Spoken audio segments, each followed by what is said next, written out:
السلام علیکم اسٹوڈینٹس، بیٹا کیسے ہیں آپ لوگ؟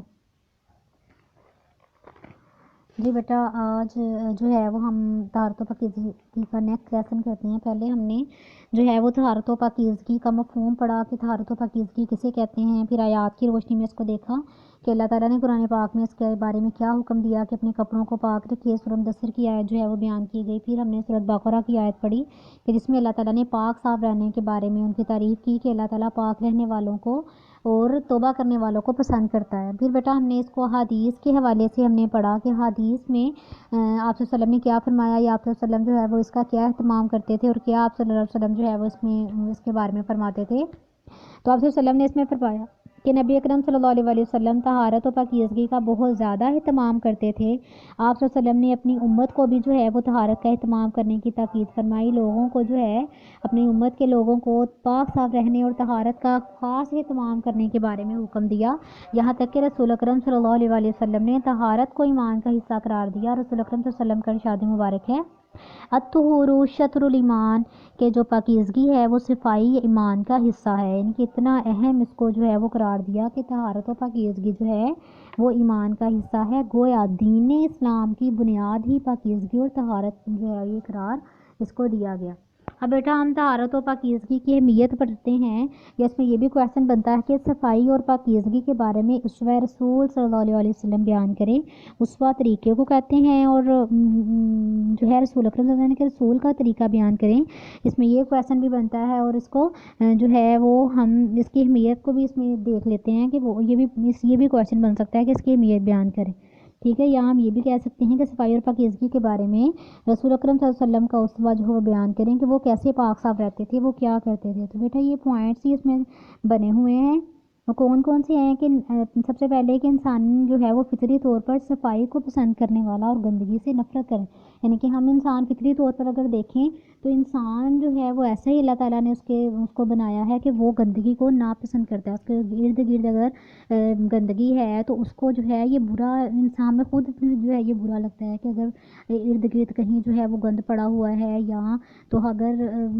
جو ہے وہ ہر طرف پاک صاف ماحول ہو، صاف صفائی ہو، ہر چیز صاف ستھری ہو، تو انسان کا دل ویسے ہی جو ہے وہ خوش ہو جاتا ہے، اور ویسے ہی انسان کو جو ہے وہ اس حوالے سے تھوڑی تسلی ملتی ہے اور اس طرح کے مطلب ہو جاتے ہیں۔ لیکن گندگی کو دیکھ کے جیسے خود ہی انسانی فطرت میں ہے کہ وہ اس چیز کو پسند نہیں کرتا، اور اس کا دل جو ہے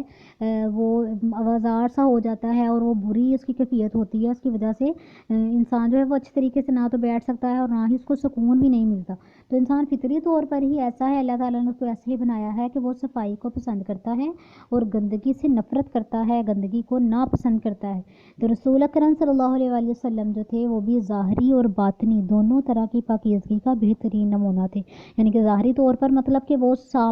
اپنے جو ہے وہ اپنے کپڑوں کو پاک رکھتے، غسل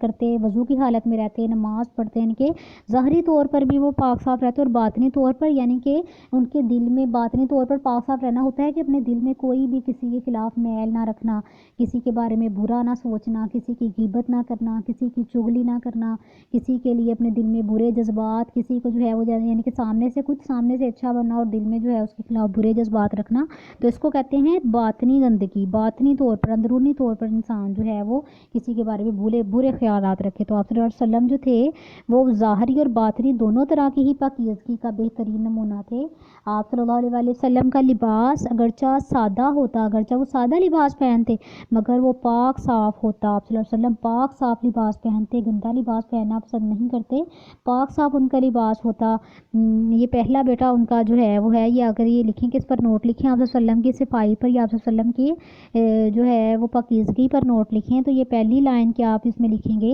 کہ آپ صلی اللہ علیہ وسلم کا لباس جو ہے وہ اگرچہ سادہ ہوتا، عام ہوتا، مگر پھر بھی وہ پاک اور صاف ہوتا۔ دوسری لائن کیا ہے کہ آپ صلی اللہ علیہ وسلم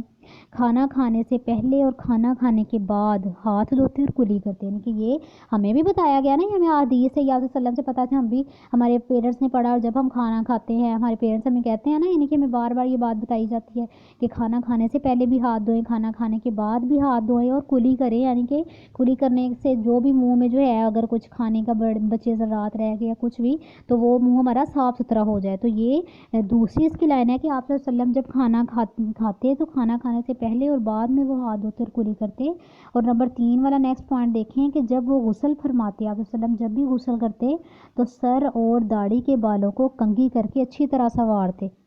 ٹھیک ہے۔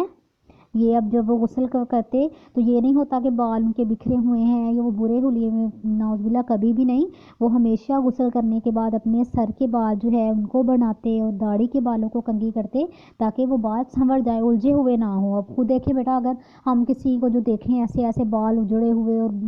برے بالوں سے انہوں نے برے طریقے سے، تو یہ دیکھنے میں برا لگتا ہے نا، ہمارے خود بال جب کنگھی نہ ہو تو کتنا وہ بری سی تو یہ ضروری ہے کہ اپنے بالوں کو کنگھی کریں، اپنے آپ کو بال سنوار کے رکھیں، اپنے آپ کو جو ہے وہ صاف ستھرا رکھیں۔ تو یہ آپ صلی اللہ علیہ وسلم بھی جو ہے وہ کرتے تھے کہ غسل کرنے کے بعد سر اور داڑھی کے بالوں کو کنگھی کرتے اور ان کو اچھی طرح سنوارتے۔ پھر کیا ہے کہ سر میں تیل لگاتے اور خوشبو لگاتے، یہ نیکسٹ پوائنٹ ہے چوتھا، کہ وہ سر میں تیل لگاتے تاکہ بال اجے نہیں، اور وہ اس کو تیل لگا کر رکھتے اور خوشبو لگاتے کہ ان کو عطر اور خوشبو لگانا بہت زیادہ پسند تھا۔